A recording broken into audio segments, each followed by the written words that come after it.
अस्सलाम वालेकुम, मैं हूं अलीना फारूक शेख। सबसे पहले डिस्कस करते हैं, गुज़श्ता दिनों आपको याद होगा जस्टिस मंसूर अली शाह ने एक ख़त लिखा सेक्रेटरी के through chief justice of Pakistan को, और ना सिर्फ उन्होंने इसमें जो प्रैक्टिस एंड प्रोसीजर ऑर्डिनेंस है, तरमीमी ऑर्डिनेंस, इसके ऊपर तहफ़्फ़ुज़ात का इजहार किया, बल्कि इसके तहत जो बेंचेस फिक्स करने वाली नई कमेटी थी उसके ऊपर भी तहफ़्फ़ुज़ात ज़ाहिर किए और कहा कि जस्टिस मुनीब को उसमें शामिल क्यों ना किया गया, बल्कि जो उनके बाद सीनियर जजेस थे उनको भी नज़रअंदाज करके एक जूनियर जज को शामिल किया गया। सवाल भी उठाया था उन्होंने।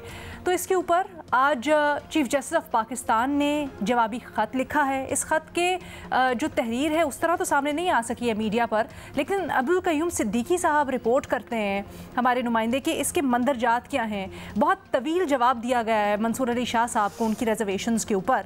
चीफ जस्टिस साहब ने अब्दुल क़य्यूम सिद्दीकी साहब के मुताबिक ये कहा है कि वैसे तो कानूनी तौर पर वो पाबंद या मजाज नहीं हैं जस्टिस मंसूर अली शाह को जवाब देने के या बताने के कि क्यों उन्होंने जस्टिस मुनीब को शामिल नहीं किया या किसी और जज को उनकी जगह रखा, लेकिन फिर भी वो बता रहे हैं जस्टिस मंसूर के इसरार पर, उनके अल्टीमेटम देने पर, कि एक्चुअली हुआ क्या जिसके ऊपर ये सारा का सारा मामला या उनको डिसाइड करना पड़ा। ये कहा कि जस्टिस मुनीब अख्तर का सीनियर जजेस के साथ रवैया इंतहाई नाशाइस्ता था। मुकदमात के बोझ से लापरवाह होकर वो गर्मियों की तातीलात उन्होंने पूरी अपनी स्पेंड की। छुट्टियों के दौरान वो काम के लिए दस्तयाब नहीं थे, लेकिन छुट्टियों पर होने के बावजूद जो कमेटी की मीटिंग थी उसमें उन्होंने शामिल होने पर इसरार किया, जो कि जस्टिस काजी फायजीसा के मुताबिक जो जस्टिस मुनीब से अगले जज हैं यानी याह्या अफरीदी साहब, उनके ऊपर मुनीब अख्तर साहब का अदम एतमाद जाहिर करता है। यह भी कहा कि अर्जेंट मुकदमात सुनने से इनकार रहा जस्टिस मुनीब साहब का। 14 दिन के अंदर जो नया प्रैक्टिस एंड प्रोसीजर है उसके तहत समाअत करनी होती है, लेकिन इल्तवा देखा गया उनकी जानिब से कमेटी मीटिंग्स के दौरान। बल्कि एक मीटिंग का जिक्र किया गया ख़ास तौर पे, जिस दौरान एक जो कमेटी के मुअज़्ज़ज़ रुकन थे उनके साथ नामुनासिब रवैया रहा मुनीब अख्तर साहब का, जो काजी फायजीसा के मुताबिक दुरुस्त नहीं था। फिर आगे लिखते हैं कि अबूरी हुक्म करके जस्टिस मुनीब साहब 11 बजे तक सिर्फ काम करते हैं, जिसकी उनके साथी जजेस ने भी शिकायत की है। ये भी कहा कि वैसे तो वो पाबंद नहीं हैं मज़ीद डिटेल्स डाइवर्ज करने के, लेकिन फिर भी हक़ाइक़ जाने बग़ैर जस्टिस मंसूर अली शाह ने ये जो सवाल उठाया कि जस्टिस याह्या को सरफ़ नज़र क्यों किया, या जस्टिस मुनीब से जो अगले जजेस थे सीनियरिटी में उनको क्यों सरफ़ नज़र किया गया, तो उसका जवाब कुछ यूँ देते हैं कि बाईपास नहीं किया गया, रब्ता किया था मीटिंग के लिए जस्टिस याह्या अफरीदी से, लेकिन वो दस्तयाब नहीं थे।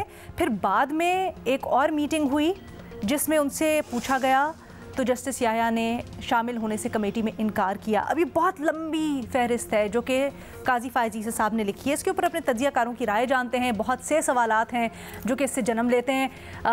हमें ज्वाइन करें इन सब के लिए मज़हर अब्बास साहब स्टूडियोज़ में मेरे साथ मौजूद हैं, फ़खर दुरानी साहब, इरशाद भट्टी साहब और महमूद सरफराज साहब अभी हमारे साथ मौजूद हैं। फ़खर, आप कहिएगा, ये जो आज मंजर आम पर डिटेल्स आई हैं, इससे क्या तासुर पैदा होता है या क्या पैगाम जाता है? अलीना, देखें, जो ये जस्टिस काजी फायजीसा की तरफ से ख़त है या उससे पहले जस्टिस मंसूर अली शाह की तरफ से ख़त था, इससे एक बात तो कंफर्म हो गई है कि जो अदलिया के अंदर तकसीम है वो इस हद तक बढ़ गई है कि वो अब अंदर खाता जो है या विद इन सुप्रीम कोर्ट की लिमिटेशन में रहती तो अच्छी बात थी, ये अब पब्लिक में आना शुरू हो गई है। इससे मैं समझता हूँ पहली बात तो ये है कि अवाम भी इससे काफ़ी मायूस होंगे, ख़ासतौर के ऊपर उनकी उम्मीदें होती हैं सुप्रीम कोर्ट से कि उनको इंसाफ मिलेगा हाईएस्ट फोरम से, लेकिन जब ये एक तासुर मिलेगा कि जजेस अपने अपनी जो लड़ाइयाँ हैं या अपने अपने कुछ इंटरेस्ट की बुनियाद के ऊपर इस तरह ख़त व किताबत कर रहे हैं, तो मेरा ख्याल है कि ये एक इसका तासुर अच्छा नहीं जाएगा। जहाँ तक बात है ये ख़त के हवाले से जो उसके मंदरजात हैं जो जस्टिस काजी फायजीसा की तरफ से उठाए गए हैं, जो 11 नुकात हैं जो अब्दुल क़य्यूम सिद्दीकी साहब ने रिपोर्ट किए हैं, इसमें मेरा ख्याल है बड़े अहमियत के हामिल हैं, ख़ासतौर के ऊपर कि 11 बजे के बाद वो कोई केस नहीं सुनते, और इसी हवाले से जो उनके फ़ेलो जजेस हैं जो बेंच के साथ मुख्तलिफ़ केसेस में होते हैं उन्होंने भी अपने कंसर्न्स का इजहार किया, या जो बाकी जितने भी जस्टिस काजी फायजीसा की तरफ से रीजंस बताई गई हैं कि उन्होंने क्यों कमेटी से हटाया। मैं समझता हूँ कि बड़ी इससे पहले अगर आप देखें तो जस्टिस एजाजुल एहसन के हवाले से भी उन्होंने इसी तरह का एक वो लेटर लिखा था कि वो फ्राइडे को हेयरिंग ही नहीं करते और जो मिड डे वो छोड़ के चले जाते हैं, लाहौर चले जाते हैं। एक तरफ हमारी जो अदलिया में केसेस की जो तादाद है वो दिन ब दिन बढ़ती जा रही है। जब ये चीफ जस्टिस आए थे तो शायद 53 या 54,000 जो पेंडेंसी थी केसेस की, अब देखें तो ये 60,000 के करीब आ गई है। इसीलिए इन्होंने एडहॉक जजेस भी लगाए कि वो केसेस की तादाद कम हो जाए। ये मामला जूं का तूं है। और फिर अगर जजेस के जिस तरह काजी फायज ईसा ने भी कहा कि ये एक तो 11 बजे वाला और दूसरा ये कि केसेस के ये जो एडहॉक जजेस हैं उनको स्पेसिफाई कर दिया गया कि 1100 मखसूस केस हैं, सिर्फ वही सुनेंगे, उसके अलावा केसेस में वो नहीं सुनेंगे।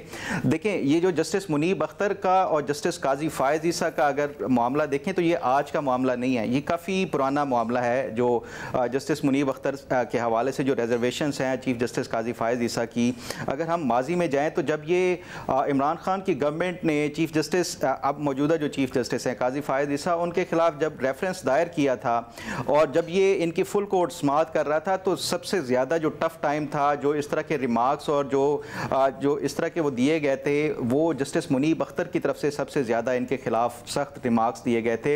एक वक्त तो ऐसा भी आया था कि शायद इनके कुछ ऐसे रिमार्क्स की वजह से ये जो काजी फायज ईसा की जो वाइफ थी वो अदालत के अंदर उन्होंने वो रोना शुरू कर दिया था। फिर ये मामला वहाँ पे नहीं रुका। उसके बाद हमने देखा कि जब ये जस्टिस मुनीब चीफ जस्टिस ने कोई सहाफ़ियों के मुतालिक केस टेकअप किया था, उस टाइम ये चीफ जस्टिस नहीं थे, तो उस पर ये जस्टिस उमर अता बंदियाल की सरबराही में इनसे मुकदमा वो वापस ले लिया गया। और फिर जस्टिस मुनीब अख्तर ने एक मशहूर ज़माना वो जो जजमेंट दी थी कि मास्टर ऑफ द रोस्टर जो है वो कौन होता है, चीफ जस्टिस होता है। तो ये जो इनके साथ जस्टिस मुनीब अख्तर के साथ जो इस तरह के जो तहफ़्फ़ुज़ात हैं ये आज से नहीं है, ये काफ़ी अरसा पहले से चले आ रहे हैं।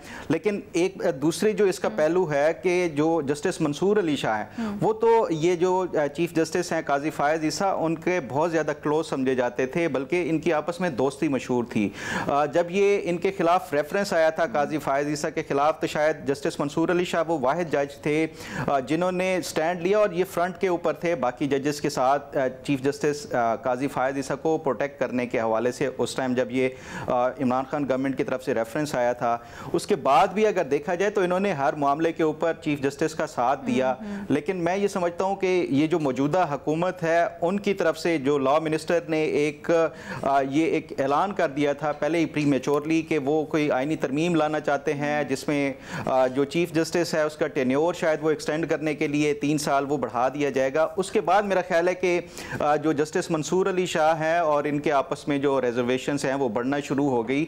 तो सवाल ये है कि एक तरफ जो हमारा मीडिया या सियासी जमातें हैं वो मौजूदा चीफ जस्टिस को इस हवाले से क्रिटिसाइज़ करते हैं कि वो शायद किसी के हाथों इस्तेमाल हो रहे हैं, शायद वो इस्टेब्लिशमेंट से कोई राब्ते में है या इस्तेमाल हो रहे हैं और अपने टेन्योर को एक्सटेंड करने के लिए ये इस तरह के जो फैसले दिए जा रहे हैं, चाहे वो मखसूस नशिस्तों वाला हो या बल्ले के निशान वाला, ये उनके ऊपर इल्ज़ामात लगाए जाते हैं। दूसरी तरफ जो है हमें फिर ये भी डिबेट करनी चाहिए कि जो दूसरी साइड से जो है जजेस हैं वो भी तो अपने एक टेन्योर को प्रोटेक्ट करने के लिए वो भी सारा अब ओपनली आ गए हैं और ये जो लड़ाई है वो खुलेआम जो लोगों के सामने आ गई। मैं समझता हूँ कि इससे अदलिया का जो एक साख है वो उससे बुरी तरह मजरूह होगी। सर एक और चीज़ कहिएगा, आपने दरमियान में हवाला दिया एक पर्सनल चपकलिश भी है, लेकिन यहाँ पर क्या आपको पर्सनल मामला नज़र आ रहे हैं? क्योंकि जो आज ख़त के मंदरजात हमारे सामने आए हैं उसमें तो उनके जो प्रोफेशनल कॉन्डक्ट है मुनीब साहब का उसके ऊपर रिजर्वेशन जाहिर की गई हैं। बिल्कुल अलीना, देखें ये इसमें ये जो खत में जो 11 रीजंस दी गई हैं उसमें कोई भी एक पर्सनल वो नहीं है। इसमें जो उन्होंने पॉइंट आउट किए हैं तमाम के तमाम ये एक प्रोफेशनल हवाले से मैं समझता हूँ कि बहुत ज़्यादा इंपॉर्टेंट है। मामला किया ना तो उससे ऐसा तासुर, मैं सिर्फ एक कॉन्टेक्स्ट बताने के मैं सिर्फ एक कॉन्टेक्स्ट बताने के लिए कि ये जो जस्टिस मुनीब अख्तर के हवाले से ये आज से नहीं है। देखें ये जो आज जो काजी फायज ईसा साहब ने ये जो तमाम जितने 11 पॉइंट्स उठाए हैं ना उससे एक चीज़ जो एक कंफर्म हो रही है या एक चीज़ जिससे रिफ्लेक्ट हो रही है वो ये है कि जब अदलिया के अंदर चीफ जस्टिस का जो टेन्योर सर्टेनिटी का आप पहले से आपको इल्म होता है कि ये फलां डेट को या फलां ईयर जो है वो फलां जज चीफ जस्टिस बनेगा, तो उसके बाद वो चाहे दिन के 11 बजे अदालत अपनी बंद करके वो केसेस सुनना बंद कर दे या फिर जो है वो 3 बजे बंद कर दे या फ्राइडे को छुट्टी कर दे, तो ये इसलिए मैं समझता हूँ कि आईनी तरमीम जरूरी है जिसमें जो सर्टेनिटी है उसका वो नहीं होना चाहिए। भट्टी साहब आप कहिएगा, आप ये जो आज डिटेल सामने आई है और जो सारा मामला है, बल्कि आपकी इसके ऊपर क्या राय है, किस तरह से देखते हैं? आज तो कॉन्डक्ट के ऊपर सीरियस सवाल उठा दिए गए हैं उनके। पहली बात तो ये मैडम शेख के हुकूमत को मुबारक हो, सुप्रीम कोर्ट की तकसीम मज़ीद गहरी होती जा रही है और जब जब मुस्लिम लीग की हुकूमत आई है या जब जब अगर आपको इस तरह कर लें कि जब जब सुप्रीम कोर्ट तकसीम हुई है, हसीन इत्तफाक ये है तब मुस्लिम लीग की हुकूमत थी, खा वो सजाद अली शाह नवाज शरीफ साहब का दौर हो, खा वो उमर अता बंदयाल का शहबाज शरीफ साहब का दौर हो और खा आज का दौर हो। और तीनों पहले दोनों अदवार में हुकूमत ने फ़ायदा उठाया इस तकसीम का और अब एक मरतबा फिर फ़ायदा उठाने के लिए हुकूमत तैयार है, तो हुकूमत को मुबारक हो। दूसरी बात मैडम शेख, बहुत सारे ऐसे पॉइंट्स हैं जिनमें वज़न ही कोई नहीं है जो काजी फायज़ ईसा साहब के पॉइंट्स में। बिल्कुल ठीक कह रहे हैं वो, हो सकता है ऐसे ही हो कि कानूनन आप मतलब मंसूर अली शाह नहीं पूछ सकते कि किसे नामजद करना है उन्हें और किसे नहीं करना, और ये भी मान लेते हैं कि जस्टिस याहिया अफरीदी ने माजरत कर ली होगी तभी उन्होंने जस्टिस अमीनुद्दीन को चुन लिया या कमेटी का मेंबर बना लिया। लेकिन जो वजूहात कुछ वो बता रहे हैं उनमें मुझे अजीबोगरीब वो वजूहात लगी हैं। पहली वजह जो उन्होंने बताई कि जस्टिस मुनीब ने प्रैक्टिस एंड प्रोसीजर कानून की मुखालफत की थी। तो क्या हो गया भाई, अगर मुखालफत की थी तो जब कानून बन गया क्या तब वो इस कमेटी में नहीं बैठे थे कि मैं इसकी मुखालफत करता हूँ, मैं इसमें नहीं बैठना चाहता या ये मेरी मर्जी के खिलाफ बन गई है? अगर ऐसा है तो फिर तो निकाल देना चाहिए था। वो इस कमेटी में बैठते रहे, हिस्सा लेते रहे, मतलब कानून बनने से पहले अगर वो मुखालिफ थे तो कानून बनने के बाद वो इस कमेटी के मेंबर थे और उन्होंने इसमें बैठते रहे और फैसले करते रहे। और ये फिर इस वजह से कमेटी से निकालना कि वो जब कानून बन रहा था तो वो इसके मुखालिफ थे, इसकी मुझे कोई समझ नहीं आई। फिर सीनियर जजेस से इनका रवैया गैर शाइस्ता और इंतहाई सख्त था। चीफ जस्टिस फरमा रहे हैं जस्टिस मुनीब का रवैया ठीक नहीं था। इस बुनियाद पर किसी को कमेटी से निकालना कि उसका रवैया सख्त है, तो इस हवाले से तो फिर चीफ जस्टिस साहब समेत कई जजेस पे ये बात लगाई जा सकती है कि उनका रवैया सख्त होता है समाअत के दौरान या जब वो बातचीत कर रहे होते हैं उस दौरान। तो क्या इस वजह से लोगों को ओहदों से हटा देना चाहिए या उनसे ओहदे ले लेने चाहिए? इसकी भी मुझे कोई समझ नहीं आई। फिर आगे वो कहते हैं कि जस्टिस मुनीब तातीलात के दौरान अदालत का काम करने के लिए दस्तयाब नहीं थे। हैरत है भाई, तातीलात काम करने के लिए होती हैं। तातीलात के दौरान अगर 2 महीने की जब ये वीडियो लिंक पर जस्टिस मुनीब थे, जस्टिस मंसूर अली शाह और चीफ जस्टिस इस्लामाबाद में थे और ये जस्टिस मुनीब गालिबन कराची में थे, तो उस वक्त भी ये बात हुई थी और जस्टिस मुनीब ने कहा था कि 2 महीने की छुट्टियां पहले ही 1 महीने में कर दी गई हैं और अब हम फैमिली के साथ हैं तो लिहाजा हमें छुट्टियां गुजारने दी दी है और हाँ अगर आप ख़त्म कर देना चाहते हैं तो हम आ जाते हैं। तो मुझे ये समझ नहीं आई कि कौन है बंदा जो छुट्टियों पर हो और काम कर रहा हो दफ्तर का। अच्छा, फिर एक तरफ वो कहते हैं कि वो तातीलात के दौरान काम नहीं किया करते थे और दूसरी तरफ वो कह रहे हैं कि फिर भी कमेटी मीटिंग्स में शिरकत पर इसरार करते थे और इस बात को लेकर वो कह रहे हैं कि सीनियर जज याहिया अफरीदी पर इनका अदम एतमाद जाहिर करता है। यानी एक तरफ जो उनका माइनस पॉइंट है, अगली तरफ वही उनका प्लस पॉइंट है और अगली तरफ वही याहिया अफरीदी साहब पर बात ले आते हैं।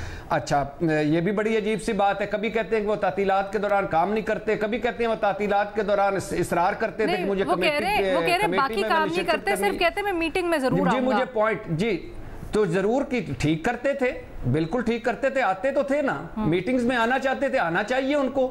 ये क्या हुआ कि याहिया अफरीदी साहब पर उनका अदम एतमाद था? क्यों भाई, वो कमेटी के मेंबर थे, अगर वो समझते थे कि मुझे शामिल होना चाहिए तो उनको शामिल होना चाहिए था। इससे याहिया अफरीदी साहब पे कौन सा अदम एतमाद हो गया?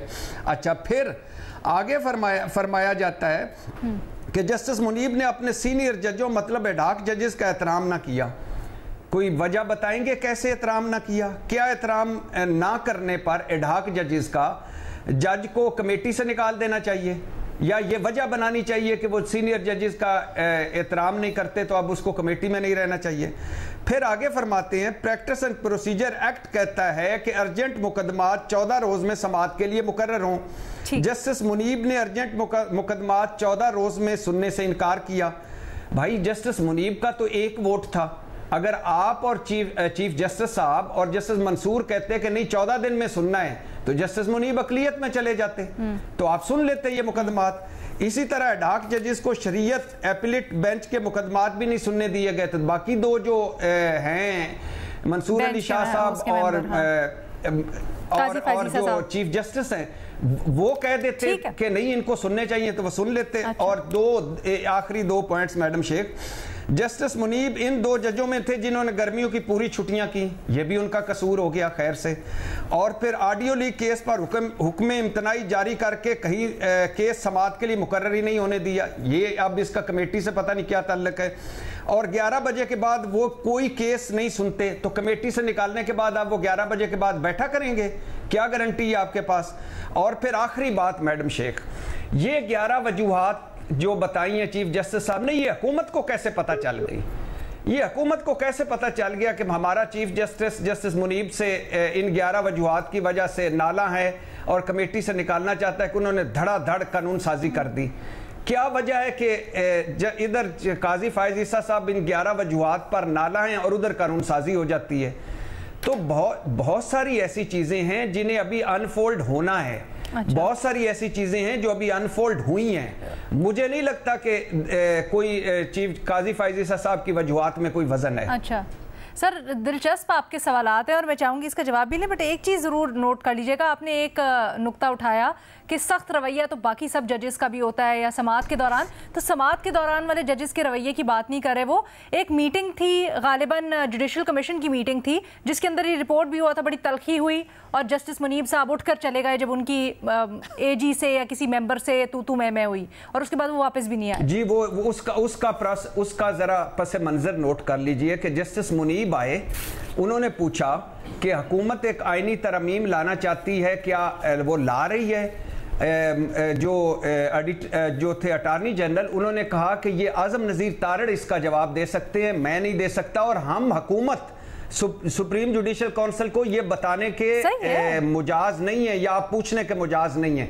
इस पर जस्टिस मुनीब ने कहा कि जब आईनी तरमीम ही अभी ये इजलास ही उसी पे हो रहा है और आईनी तरमीम का भी पता नहीं तो फिर बैठने का क्या फायदा। इस पर वो उठकर चले गए। अगर इस एक बात पर उनको कमेटी से निकालना है तो फिर तो मतलब है खैर हो गई सबकी। अच्छा सर, वो फिर आपने ये भी कहा कि हुकूमत को कैसे मालूम हुआ? एक तो आई एम श्योर आपस में कोऑर्डिनेशन होती होगी थ्रू एजी, दूसरी ये भी बात लॉ मिनिस्टर की भी, बल्कि दूसरी ये बात तो मतलब जो मीटिंग्स होती हैं कमेटी की, नहीं माजरत सर पॉइंट तो कंप्लीट कर देना ना मुझे, मैं आपसे सवाल पूछ रही हूँ सर। वो जो मीटिंग होती है उसके तो वो सब कुछ पब्लिक होता है, जो कमेटी की मीटिंग्स होती हैं उसका भी सब कुछ अवेलेबल है, तो जब minutes of the meeting available है, सारा कुछ अवेलेबल होता है तो फिर तो एक्सेस आसान है, पता ही चल जाता है कहाँ से हो रहा है, क्या मसला आ रहा है, क्यों केसेस नहीं सेट हो रहे हैं, कहाँ पर बैकलॉग आ रहा है, किस वजह से। एक छोटी सी ब्रेक की अब इजाज़त दीजिएगा मुझे, आपके सवाल मैंने सारे नोट कर लिए, एक ब्रेक की इजाज़त दीजिएगा। मैं चाहूँगी बाकी जो तज्जियाकार हैं वो अपनी राय का इजहार करें और फिर हम आगे जाके इन सवालों के जवाब भी जानने की कोशिश करते हैं आफ्टर ब्रेक। चीफ जस्टिस ने जस्टिस मंसूर के ख़त का जवाब दिया जिसके ऊपर हम बात करें। महमल आप बताइएगा, भट्टी साहब ने बहुत सारे सवालात उठाए हैं और बुनियाद उनकी ये कि उनको वज़न नहीं लगा कमेटी में मुनीब साहब को शामिल ना करने की जो वजूहात बताई गई हैं, क्या आप इससे इत्तफाक करती हैं या आपको दुरुस्त वजूहात लगी हैं? देखिए अलीना, जिस तरह फ़खर ने एक्सप्लेन किया ना कि एक तो जस्टिस काजी फायज ईसा साहब और जस्टिस मुनीब साहब का एक कॉन्टेक्स्ट है इनका जो कॉन्फ्लिक्ट का, और वो बहुत अरसे से था, आज से तो वो है नहीं, कोई नया नहीं है। वो जिस तरह उन्होंने बताया कि जो जस्टिस काजी साहब के खिलाफ जब रेफरेंस आई थी तो उसमें सबसे ज़्यादा जो बुनियादी किरदार था वो जस्टिस मुनीब साहब का था। लेकिन उसको अगर आप एक तो पहले वो चीज़ आप बैकग्राउंड में रख के उसके बाद अगर हम बात करते हैं ये जो चार्जशीट की है काजी साहब ने, अब इस चार्जशीट के अंदर बेसिकली वो कह रहे हैं कि ये एक सीनियर जज है जो कि प्रैक्टिस एंड प्रोसीजर कमेटी का यानी कि हिस्सा भी थे, ये केसेस नहीं सुनना चाहते, ये 2 घंटे से ज़्यादा बैठते नहीं हैं, छुट्टियों की अलहदा बात की है। अच्छा, अब इसके अंदर देखिए लीना, कुछ केसेस जिस तरह आपको याद होगा कि जो 63A की जो री इंटरप्रिटेशन की थी, वो एक बहुत अहम केस है, क्योंकि उसके अंदर बेसिकली एक बहुत बड़ी तनकीद ये थी कि एक री राइटिंग ऑफ द कॉन्स्टिट्यूशन कर दिया गया है। तो उसका जो है रिव्यू पहले बंदयाल साहब के टाइम में नहीं होने देते थे ये, और फिर जब से ये कमेटी के अंदर आए तो ये उसके अंदर भी बार बार उस चीज़ को जो रोकने के लिए, तो एक चीज़ जो नज़र आती है वो ये है कि ये इनका जो रोल थ्रू आउट रहा है वो है कि सेबोटाज करना कंटिन्यूसली। और ये मैं कहने में गलत नहीं होंगी कि ये वो कंटिन्यूएशन है कि जो बंदयाल साहब का जो हम ख्याल बेंच था ना, जिसने काजी फाइज ईसा साहब को साइडलाइन किया हुआ था इतने साल, ये उसकी लेगेसी और लेफ्ट ओवर हैं जस्टिस मुनीब साहब। तो हर चीज़ में इख्तलाफ, हर चीज़ में कॉन्फ्लिक्ट, हर चीज़ में कोई इशू, यानी कि अच्छा शुरू के अंदर तो ये होता था लीना कि जस्टिस काजी फाइज ईसा साहब और मंसूर साहब जो थे वो सेम पेज के ऊपर थे, उनके कोई ऐसे कोई इख्तलाफ या कोई ऐसी चीज़ नहीं थी। तो पहले तो वो जो 2 लोग होते थे तो वो उस चीज़ को एक ओवरटर्न हो जाती थी। फिर क्या हुआ कि ये जब से ये बाज़गश्त शुरू हुई कि जी एक्सटेंशन या कोई जुडिशियल पैकेज आ रहा है, उसके बाद से अगर आप देखें कि वो साइड्स चेंज हो गई, यानी कि एक सियासत का भी उसके अंदर अंतर नजर आता है कि वो एक पॉलिटिकल कॉन्सेप्ट उसको बना लिया गया कि उसके अंदर फिर मंसूर साहब और मुनीब साहब एक साइड पे हो गए और एक लॉबी जो है वो चीफ जस्टिस के खिलाफ जो है वो भी सामने हमारे आई। तो इससे जो है प्रॉब्लम्स जो है वो मजीद क्रिएट होती गई।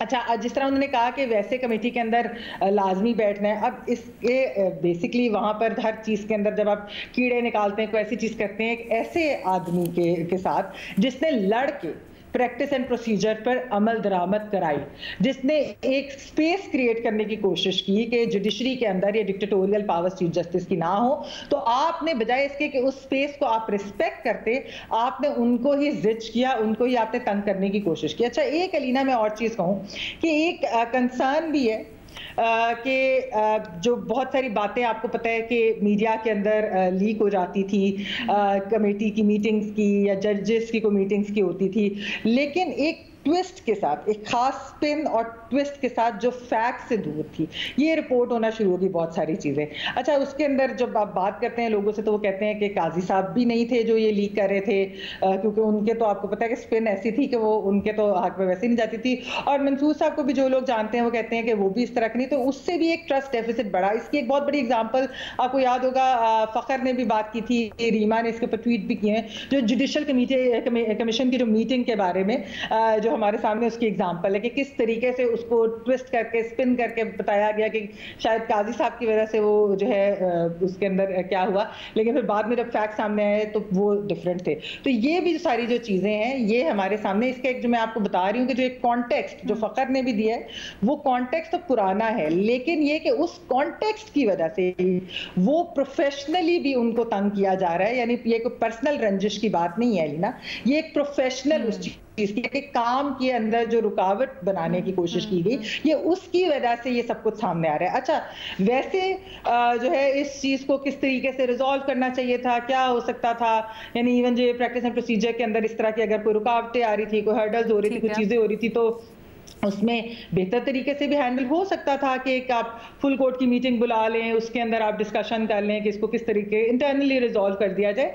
लेकिन हमने देखा है कि क्योंकि शायद मामलात इतने आगे बढ़ गए थे, जिस तरीके से एक पूरी कैंपेन मीडिया के अंदर, सोशल मीडिया के अंदर, और एक फैक्चुअली इनकरेक्ट भी कैंपेन काफ़ी हद तक, तो वो उसकी वजह से भी जो है चीज़ें मेरे ख्याल में शायद तलखियाँ इतनी बढ़ गई कि अब वो बिल्कुल ही सामने आ गई हैं, वो खतूत के साथ तरीके से आए या वो किसी और चीज़ के तरीके से सामने है, तो वो हमारे एक सामने आ रही हैं।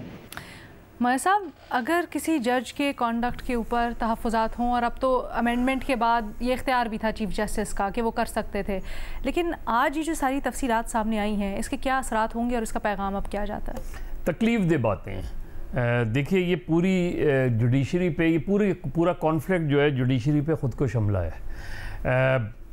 कितनी बदकिस्मती है ये, कोई के मैट्रिक के बच्चे हैं जो इस तरह लड़ रहे हैं, जो फिज़िकली लड़ रहे हैं, जो इस तरीके से एक दूसरे के ख़िलाफ़, they are supreme court sitting जजेस। एक चीफ जस्टिस हैं, एक आने वाले चीफ जस्टिस हैं। एक सुप्रीम कोर्ट के सीनियर जज हैं, लड़ाई कैसे हो रही है? पब्लिकली लड़ाई हो रही है। लड़ाई से मुराद यही, ये लड़ाई है ना, ये कॉन्फ्लिक्ट ही है ना, ये जो खत खेला जा रहा है। मतलब आपकी वो जो फुल कोर्ट मीटिंग है वो किस लिए होती है?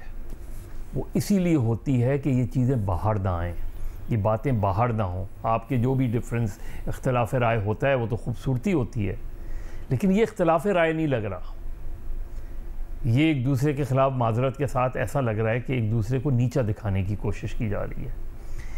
अब और यही बात है, इसीलिए जो तारीख़ी तौर पे कहा जाता था कि जजेस सिर्फ अपने फ़ैसलों से बोलते हैं, यहाँ जजेस ने ख़ुद बोलना शुरू कर दिया है। चाहे आप हियरिंग के दौरान ले लें, ग्लैमराइजेशन ऑफ मीडिया को आप उसका वो कर दें कि मीडिया की ग्लैमराइजेशन में इतने चले गए। मतलब कैसे एक चीफ जस्टिस जो है वो एक जज, एक आने वाले चीफ जस्टिस और एक जो मौजूदा चीफ जस्टिस हैं वो एक दूसरे के ख़िलाफ़ ख़तो किताबत हो रही है और पब्लिक हो रही है और पब्लिक डिबेट हो रही है इस चीज़ में। मैंने, हो सकता है मैं गलत हूँ, लेकिन कल परसों जो जजमेंट था मुझे नहीं याद पड़ता कि किसी जजमेंट में कि दो मौजूद जजेस के बारे में इस तरह का जजमेंट में लिखा हो कि उन्हें इस तरह का नहीं करना चाहिए था। भाई उनका डिसेंटिंग नोट है, ख़त्म हो गई बात। आप डिसेंटिंग नोट को एज ए डिसेंटिंग नोट लेते हैं ना, आप उस जजेस के बारे में ये थोड़ी कहते हैं कि जजेस ने जो है इन चीज़ों का ख्याल नहीं रखा। तो मुझे तो मॉकरी ऑफ जस्टिस इस वक्त नज़र आ रही है। मुझे नहीं लगता कि इस मुल्क के लोगों का इसके बाद सुप्रीम कोर्ट पर एतमाद रहेगा। किसी की अपनी सुप्रीम कोर्ट होगी, उसके लोग आ जाएंगे तो वो कहेंगे वाह वाह वाह वाह, दूसरे उसको क्रिटिसाइज़ करेंगे, उनकी आ जाएगी तो वो कहेंगे वाह। इसका मतलब है स्प्लिट तो हो गई, जुडिशरी स्प्लिट हुई है, तो इसका मतलब है कि इंसाफ नहीं मिलने जा रहा लोगों को। इसका मतलब है ये जो हुकूमत की अपनी इंटेंशन है, उनकी सारी इंटेंशन, मैं बिलावल भुट्टो को भी सुन रहा था, शहबाज शरीफ को भी सुन रहा था। भाई अगर आपने आईनी, लोगों का मसला आईनी अदालत नहीं है, लोगों का मसला सिविल कोर्ट्स हैं। ज़रा मालूम तो करें सिविल कोर्ट में कितने मुकदमात हैं, मालूम तो करें सेशन कोर्ट्स में कितने मुकदमात हैं, वहाँ मसाइल हैं जी। तो ऐसा लग रहा है कि ये मैंने, और मुझे इसलिए इस पर क्या मैं बात करूँ, क्या मैं अपना जस्टिस काजी फायज़ ईसा साहब जो चीफ जस्टिस ऑफ पाकिस्तान है, और मेरा एहतराम फ़र्द के लिए नहीं है, मेरा एहतराम उस चेयर पर है, मैं उस चेयर को एहतराम की निगाह से देखता हूँ। एब्सोल्युटली। और हम उन 17 के 17 जजेस जो हैं उनकी चेयर को हम एहतराम देते हैं, और उधर से अगर इस तरह की चीज़ें आती हैं तो इससे ज़्यादा मेरा ख्याल है काबिल अफसोस बात हो नहीं सकती। अब हो क्या रहा है, जाहिर है एक पार्टी मंसूर अली शाह साहब को टारगेट कर रही है, दूसरी पार्टी फायज़ ईसा साहब को टारगेट कर रही है, मुनीब अख्तर, या उससे पहले हम उमर बंदियाल साहब के उसको देख रहे थे, उससे पहले इफ्तिखार चौधरी। तो कहाँ की आज़ाद अदलिया, कहाँ की, अब तो अदलिया नहीं रही, अब तो ये पॉलिटिकल कॉन्फ्लिक्ट नज़र आ रहा है बहुत क्लियरली, ये एक सियासी तनाज़ा नज़र आ रहा है। सर एक चीज़ मुझे बताइएगा, ये अक्सर हम बंदियाल वाले टाइम से इस टाइम का मवाजना करते हैं, क्या ये करना वैसे फेयर होगा? क्योंकि उस वक्त जो प्रॉब्लम्स थी वो बहुत मुख्तलिफ थी, इस वक्त प्रॉब्लम्स अलग हैं। देखिए उस वक्त क्या प्रॉब्लम थी, उस वक्त उन्होंने ट्रांसपेरेंसी नहीं थी ना किसी किस्म की, उन्होंने एक क्लोज डोर शॉप बना दी थी। एग्जैक्टली उन्होंने, अच्छा अब आप बताएं, मतलब ये सारे लोग आपस में वो कर रहे हैं, सुप्रीम जुडिशल काउंसिल की किस चीज़ की वो मर्ज की दवा है? अगर फायज़ ईसा साहब समझते हैं तो फिर सुप्रीम जुडिशल काउंसिल में ले जाए, लेकिन किसी अपने ही फेलो जजेस के बारे में आप एक चार्जशीट पेश कर दें तो फिर वो आप साथ कैसे बैठ सकते हैं? फिर कैसे बेंच में, फिर यही होगा ना जो हमने वो कह रहे खत आया, आपने पूछा, आपके इसरार पे मैं बता रहा हूं ताकि किसी को बाद में किसी को बुरा ना लगे। नहीं तो फिर आप फुल कोर्ट मीटिंग बुला लेना, फुल कोर्ट मीटिंग बुला के चीजें तय करें। ये थोड़ी है कि पब्लिक डिबेट हो रही है, मीडिया पे डिबेट हो रही है, तो इसका मतलब ये है कि हमने जुडिशरी को डिवाइड कर दिया, और अनफॉर्चुनेटली इसके जिम्मेदार खुद जजेस नज़र आते हैं कि जजेस ने ये तासुर अब इस्टेब्लिश हो गया है कि पाकिस्तान में जुडिशरी स्प्लिट है, ठीक है, पाकिस्तान में, और पॉलिटिकल ग्राउंड्स पे स्प्लिट है। ओके, कोई इसमें कोई अदलिया, कोई लीगल वो नहीं है ये बजाय बहुत क्लियर कट नजर आ रहा है। ठीक है, कि कोई एक साइड ले रहा है, कोई दूसरी साइड ले रहा है। हम अदलिया की बात कर रहे हैं ना सर, एक और मामला है जो दोबारा अदालत चला गया है, वो क्या मामला है? एक छोटी सी ब्रेक लेते हैं, वापस आते हैं, उसको डिस्कस करते हैं। वेलकम बैक जी। मखसूस नशिस्तों का मामला एक बार फिर सुप्रीम कोर्ट चला गया है। हुआ कुछ यूं कि आपको पता है इलेक्शन कमीशन ऑफ पाकिस्तान ने डिसाइड करने के लिए 5 दिन से उसका इजलास था। आज फाइनली फैसला ये हुआ है कि दोबारा सुप्रीम कोर्ट से रुजू किया जाएगा। वो जो रिव्यू दाखिल किया था उसके साथ एक और एडिशनल दरख्वास्त दायर कर दी गई है कि ये बताए, रहनुमाई करे सुप्रीम कोर्ट ऑफ पाकिस्तान के तरमीम के बाद अब इलेक्शंस एक्ट के ऊपर अमल दरामद किया जाए या फिर सुप्रीम कोर्ट ऑफ पाकिस्तान ने जो फैसला दिया है वो लागू होना चाहिए, उसके ऊपर अमल दरामद होना चाहिए।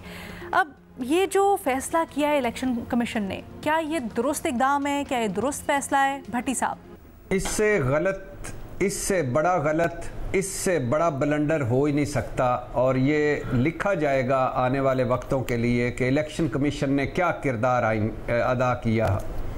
इस मुल्क को मुसलसल बुरानों में धकेला इलेक्शन कमीशन ने, और मुसलसल बुरानों में धकेल रहा है इलेक्शन कमीशन। कई मरतबा बता चुका हूं, लेकिन चूंकि हमारी याददाश्तें कमज़ोर हैं इसलिए बार बार बताता हूं कि 3 मरतबा सुप्रीम कोर्ट ने कहा है कि आपने आइन की खिलाफ वर्जी की, आपने आइन को नए सिरे से लिखने की कोशिश की, आपने जमहूरियत को पटड़ी से उतारा।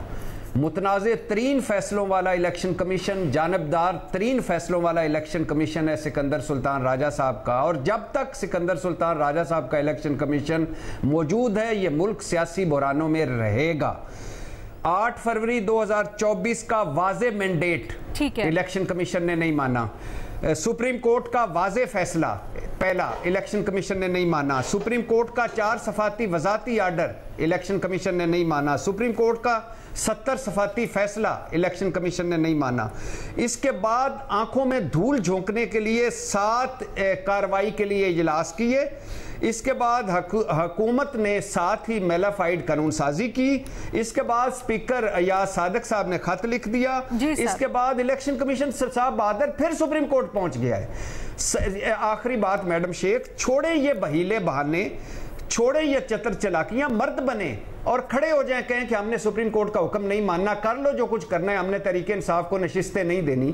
क्यों इस मुल्क को I get your point but ये ना कहा करें मर्द बने औरत बने, सारे इंसान होते हैं, ऐसा ना कहा करें। ये अब ये बड़ा ओल्ड हो गया, आउटडेटेड। नहीं मैडम शेख, आपको कोई जेंडर का प्रॉब्लम हो गया है? ये मैं फिक्रा बोल रहा हूँ। सर जेंडर का प्रॉब्लम हो गया है, ऐसे नहीं होता। चलो मर्द और औरत बन ले, चलो मर्द और औरत बन ले, मर्द और औरत बन ले, दोनों कर लें।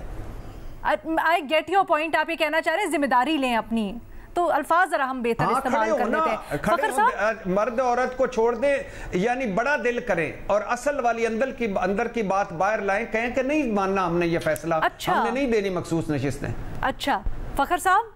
अलीना देखिए, मैं हैरान हूँ, पता नहीं भट्टी साहब कैसे ये कह देते हैं 1 मिनट में कि इलेक्शन कमीशन ने आइन को रीराइट कर दिया। अगर ये फैसला देखा जाए तो आइन को ये मैंने नहीं कहा, ये जस्टिस अतरम मिनल्ला साहब ने कहा है, फैसले में लिखा है। आप जो है वो कोर्ट, आपने उनको कोर्ट नहीं किया, तो इसलिए जो है वो मैं आप ही की बात समझता हूँ। ये जो भट्टी साहब कह रहे हैं कि इलेक्शन कमीशन ने, ये मैंने नहीं कहा, ये सुप्रीम कोर्ट ने कहा। चले आपने वाज़े कर दिया, इलेक्शन कमीशन मैंने नहीं कहा, सुप्रीम कोर्ट।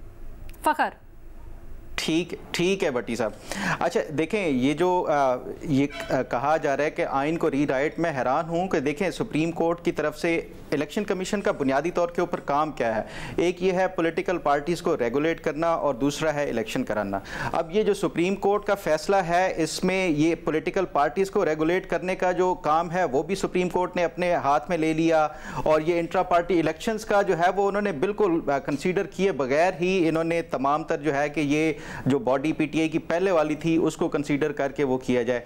दूसरा 81 नशिस्तें जो है वो कहते हैं कि वो पीटीआई को जो है ना वो सारी कंसीडर की जाएगी। हालांकि उसमें से 41 ऐसे थे जो कि जब ये इलेक्शन नॉमिनेशन पेपर हो रहे थे तो उस टाइम उन्होंने आज़ाद के तौर के ऊपर किया था। तो ये पॉलिटिकल पार्टीज़ का जो हेड का काम भी वो सुप्रीम कोर्ट ने खुद अपने हाथ में ले लिया। तो ये आइन रीराइट इलेक्शन कमीशन की तरफ से नहीं, दूसरी तरफ से हुआ। और इसका इजहार जिस दिन ये फैसला आया था, जो मेरे ज़राए हैं वो ये कहते हैं इलेक्शन कमीशन की तरफ से काफ़ी इससे मायूसी और गम और गुस्से का इजहार किया गया था कि ये जो इलेक्शन कमीशन है उसको टेक ओवर करके सुप्रीम कोर्ट खुद चला ले, जो अगर इलेक्शन कमीशन जो अपने काम है उसको वो इस तरह नहीं करने दिया जाता। जहाँ तक ये 7 दिनों की बात है, भट्टी साहब कह रहे हैं कि 7 दिनों में पता नहीं क्या कुछ इन्होंने वो किया है, कोई इसका नतीजा नहीं आया। देखिए ये बिल्कुल दुरुस्त और मुनासिब काम किया गया इलेक्शन कमीशन की तरफ से कि ये दोबारा सुप्रीम कोर्ट को इन्होंने वो भेजा है। ख़ासतौर के ऊपर ये इलेक्शन कमीशन का देखें रोल डिफाइन करना होगा। सुप्रीम कोर्ट का जो मौजूदा फैसला है, जो डिटेल जजमेंट है, उसमें तो ऐसे लग रहा है कि जो इलेक्शन कमीशन है वो सारा कुछ सुप्रीम कोर्ट खुद ही बन गया है, इलेक्शन कमीशन भी।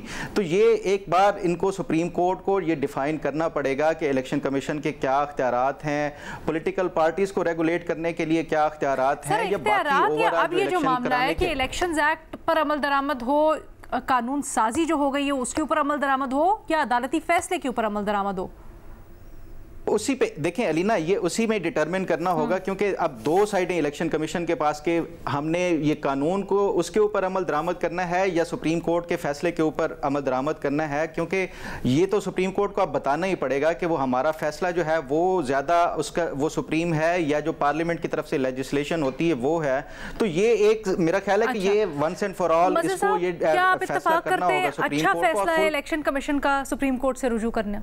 नहीं, सवाल ये है कि रुजू करने का तो राइट उनका है राइट नहीं हो तो सुप्रीम कोर्ट रिजेक्ट कर दे उनकी दरख्वास्त कि नहीं आप अब नहीं कर सकते, क्योंकि आप इसको रिव्यू कहें, वो उनसे पूछना चाह रहे हैं। सुप्रीम कोर्ट का बहरहाल एक लार्जर बेंच ने उसका फैसला दिया है, उसमें अब आप उसको डिबेट करते रहें कि जी रीराइट किया है नहीं किया उसको। इलेक्शन कमीशन ने क्या इलेक्शन शफाफ करवाएं, इसका जवाब नहीं मिला आज तक। क्या 8 फरवरी के इलेक्शन शफाफ हुए हैं? जो जीता है वो भी शफाफ नहीं कहता, जो हारा है वो तो नहीं कहता। तो पहली चीज़, बुनियादी जिम्मेदारी तो इलेक्शन कमीशन की ये होती है, क्या इलेक्शन ट्राइब्यूनल्स सही टाइम पे बने? क्या इलेक्शन ट्राइब्यूनल्स ने आइन के तहत जो है 4 महीने में फैसले देने शुरू कर दिए? तो सुप्रीम कोर्ट के जजमेंट की इंटरप्रिटेशन तो अपनी जगह है, पहले तो इलेक्शन कमीशन इन सवालात के जवाब दे। सर, इलेक्शन कमीशन को खुद ही फैसला करना चाहिए था, उसकी जिम्मेदारी थी मखसूस नशिस्तों के मामले को सेटल कर देता, या फिर दोबारा अब लटका दिया मामला? पहले तो इलेक्शन कमीशन उन शिकायत का पहले तो क्या जिम्मेदारी थी इलेक्शन कमीशन की? आप मुझे बताएं कि जितने भी कैंडिडेट्स थे जी जी उनको इलेक्शन के वक्त अपने पर्सनल अकाउंट्स बनाने थे, क्या बनाए जी? क्या उसका हिसाब लिया गया कि ये एक्सपेंडिचर? बिल्कुल सही आप कह रहे हैं, इतने सारे सवाल आते हैं, हम कहां से शुरू करें? नहीं, तो ये महमल की राय जान लेते, वक्त हमारे पास बड़ा कम रह गया। यही जिम्मेदारी है इलेक्शन कमीशन की। बिल्कुल सही बात है, यही जिम्मेदारी है। तो सुप्रीम कोर्ट के फैसले पे वो करें, बाद में अब पार्लियामेंट उसको उड़ा के फेंक दे और चीजें, लेकिन पहले सवाल से इसको जोड़ दें कि जब जुडिशरी स्प्लिट हो जाए, जब इतना डिवीजन आ जाए, यही चीजें इलेक्शन कमीशन पे भी नजर आ रही हैं। इलेक्शन कमीशन पॉलिटिकली बायस पहला भी इलेक्शन कमीशन नजर आ रहा था। ये आपकी दिलचस्प बात है महमल, इसको इलेक्शन कमीशन का बायस कहेंगे, या फिर हमने देखा जब इलेक्शन सिंबल की तशरीह का मामला था उसके ऊपर इलेक्शन कमीशन ने नई सही इंटरप्रिटेशन की, फिर बड़ी लेदे भी हुई, सुप्रीम कोर्ट ने भी सरजनिश की, तो अब जरा वो मोहतात हो गए। तो इसको मोहतात रवैया कहा जाए, क्या कहा जाए महमल? देखिए अलीना, मेरे ख्याल में ये डिलेइंग टैक्टिक्स है। ये है कि उन्हें पता है कि इसमें दे आर बाइंग टाइम के ये जाएंगे, फिर क्या आएगा, फिर उसके ऊपर दोबारा क्या बात होगी। तो ये उस तरीके से असल में देखिए अलीना, जैसे मैंने पिछले भी आपको सवाल में बात की कि ये सियासत हो रही है सब, और मैंने आपको पहले एक दफ़ा जो बात बताई थी, आपको याद होगा कि जो आइनी तरमीम से एक दिन पहले जिस तरह वो वजाहती ऑर्डर आया था, और वो उसके बारे में जो कहा जाता है, ये राय जो पाई जाती है वो ये है कि वोटिंग रुकवाने के लिए, ये नहीं बात कि वो आइनी तरमीम सही थी नहीं थी, उसकी बात नहीं हो रही। बात ये हो रही है कि एक अदलिया की तरफ से भी एक सियासी चाल चली गई, और उसकी वजह से उसका एक इम्पैक्ट हुआ। तो ये भी जो है इस वक्त मेरे ख्याल में हुकूमत तो जाहिर बात है वो सियासत अपनी कर रही है, और उनके अपना इंटरेस्ट है, और वो जिस तरीके से चीजें कर रहे हैं, और वो कह रहे हैं हम इम्प्लीमेंट नहीं करेंगे। हालांकि लीगल ओपिनियन यही है कि सुप्रीम कोर्ट की कोई भी जो फैसला है वो बाइंडिंग है, तो आप ये नहीं कर सकते कि आप इम्प्लीमेंट ना करें। लेकिन यहाँ पर एक चीज नजर आ रही है कि दोनों साइड से जो है वो एक कोई ठान ली गई है कि हमने आपकी बात नहीं मानी, और खासतौर पर जो हुकूमत की साइड से उधर से ये बात है। तो ये इलेक्शन कमीशन का भी जो जाना है ऐसे, मैं इसको एक डिलेइंग टैक्टिक ही। देखिए, एक सिंपल सी चीज़ है ना कि इलेक्शन कमीशन ये पोजीशन ले सकता है कि भाई सुप्रीम कोर्ट का फैसला हमने अमल कर दिया, हमारी पोजीशन ये है कि शायद ये फैसला दुरुस्त नहीं है, लेकिन चूंकि सुप्रीम कोर्ट का फैसला है इसलिए हम पे बाइंडिंग है कि हम उस पर अमल करें। बाकी पार्लियामेंट जाने, पार्लियामेंट जो फैसला करे वो अपना करे पार्लियामेंट। अच्छा फ़खर, क्योंकि आपकी राय सब बिल्कुल मुख्तलिफ है, आप कुछ कहना चाहेंगे? अलीना देखिए, मैं फिर वही कहूँगा कि इसमें जो इलेक्शन कमीशन है वो दोनों साइडों से, पार्लियामेंट से भी और सुप्रीम कोर्ट दोनों तरफ से जो है वो उनको वो राय लेने, क्योंकि जो पार्लियामेंट की लेजिस्लेशन होती है वो उसके ताबे है, तो इसलिए मैं समझता हूँ कि ये सुप्रीम कोर्ट के पास जाना इनका ये बहुत ज़्यादा ज़रूरी था। और सुप्रीम कोर्ट का भी जब तक ये फुल बेंच बैठ के एक दफ़ा डिटर्मिन नहीं करेगा इलेक्शन कमीशन के अख्तियारात क्या हैं, इलेक्शन के हवाले से, पॉलिटिकल पार्टीज़ को रेगुलेट करने के हवाले से, वो तमाम तर अख्तियारात जो कि इस टाइम सुप्रीम कोर्ट के ये जो मखसूस नशिस्तों वाला फैसला है उसमें उनसे ले लिए गए जो बज़ाहिर लगता है, तो मेरा ख्याल है कि ये सुप्रीम कोर्ट के पास जाना ही सबसे मुनासिब फैसला है। ये जो इम्प्लीमेंटेशन है ये उसकी लेटर स्टेज पे इलेक्शन कमीशन का जो एग्जीक्यूटिव इख्तियार है, अगर फिर यही फैसला आ गया, क्या फायदा होगा? फ़खर, अगर फिर यही फैसला आ गया फिर क्या होगा? सर देखें, ये फैसला आ गया सुप्रीम कोर्ट की तरफ से, उसके बाद पार्लियामेंट ने एक बिल पास कर दिया है और पार्लियामेंट का जो बिल है वो लागू कर रहे हैं, वो फरवरी से कर रहे हैं, तो उससे जो सुप्रीम कोर्ट का फैसला है ऑलरेडी उसके जो है वो हैसियत नहीं रहती, ना ही उसके ऊपर जो अमल दरामद किया जा सकता है। तो इलेक्शन कमीशन के पास तो एक ऐसा वैलिड जवाज़ है जिसकी बुनियाद के ऊपर वो सुप्रीम कोर्ट से ही राय ले सकता है, चाहे वो कानून हो या आइन की तशरीह सुप्रीम कोर्ट कर सकता है। पार्लियामेंट और इलेक्शन कमीशन ने मिलकर सुप्रीम कोर्ट को फारिग कर दिया। इसमें इलेक्शन कमीशन का कोई इसमें वो नहीं है, रोल नहीं है। इलेक्शन कमीशन ने दोनों तरफ से जो आइन साजी या कानून साजी है उसके ऊपर अमल दरामद करना है, जबकि दूसरी तरफ से सुप्रीम कोर्ट के फैसले के ऊपर भी, अगर सुप्रीम कोर्ट के फैसले को एक लेजिस्लेशन के जरिए उसका जो असर है वो ख़त्म कर दिया गया है, तो फिर अल्टीमेटली उसने दोबारा सुप्रीम कोर्ट से ही रिज्यू करना होगा कि आप। फ़खर, इलेक्शन कमीशन के पास उनके परूजल पर, उनके डिस्पोजल पर इतने काबिल माइंड्स होते हैं, चाहे तो वो आउटसोर्स भी कर सकते हैं अपनी जो अगर कोई मुशावरत उनको लीगली चाहिए, तो क्या उनको कहीं से कोई ऐसा मशवरा नहीं मिला होगा जो क्लियर कर सके सिचुएशन? अलीना, जो मेरी इतलात है, मैंने आज भी इस हवाले से और कल भी इस हवाले से बात की थी कुछ अपने मुख्तलिफ ज़राए से, उनको दो ही सजेशन दिए गए थे। एक तो ये था कि सुप्रीम कोर्ट से रिव्यू किया जाए ख़ासतौर के ऊपर इस मखसूस जजमेंट के हवाले से, और दूसरा ये कि क्या पार्लियामेंट की जो लेजिस्लेशन है उसके बाद इलेक्शन कमीशन जो नया कानून है उसके ऊपर अमल दरामद करे या फिर इसके ऊपर। तो इनको यही मशवरा दिया गया कि बेहतर यही है कि आप सुप्रीम कोर्ट से दोबारा रिव्यू करें और उनसे रहनुमाई लें, और इस हवाले से ये डिटरमिन करना पड़ेगा सुप्रीम कोर्ट के फुल आप कहना चाह रहे हैं कि आउटसोर्स भी किसी से मतलब लीगल मशवरा किया गया जो इलेक्शन कमीशन का अपना लॉ डिपार्टमेंट है उसके बाद? जो मेरे जो ज़राए हैं इनकी तरफ से जो इंटरनल अपना जो लीगल विंग है उसकी तरफ से ये जो 6-7 दिन ये पूरी डेलिब्रेशन हुई है, एक एक पॉइंट के ऊपर हुई है जो सुप्रीम कोर्ट का फैसला था, उसके बाद ये फैसला किया गया कि इलेक्शन कमीशन ये बेहतर है कि वो सुप्रीम कोर्ट से इस पे रहनुमाई ले। ठीक है जी, हमारा पैनल अक्सरियत जो है वो एक तरफ है और समझते हैं डिलेइंग टैक्टिक्स हैं, इलेक्शन कमीशन को ऐसा नहीं करना चाहिए था, लेकिन फ़खर दुरानी साहब की राय बिल्कुल अलग। अभी के लिए इतना ही, इजाज़त दें, अल्लाह हाफ़िज़।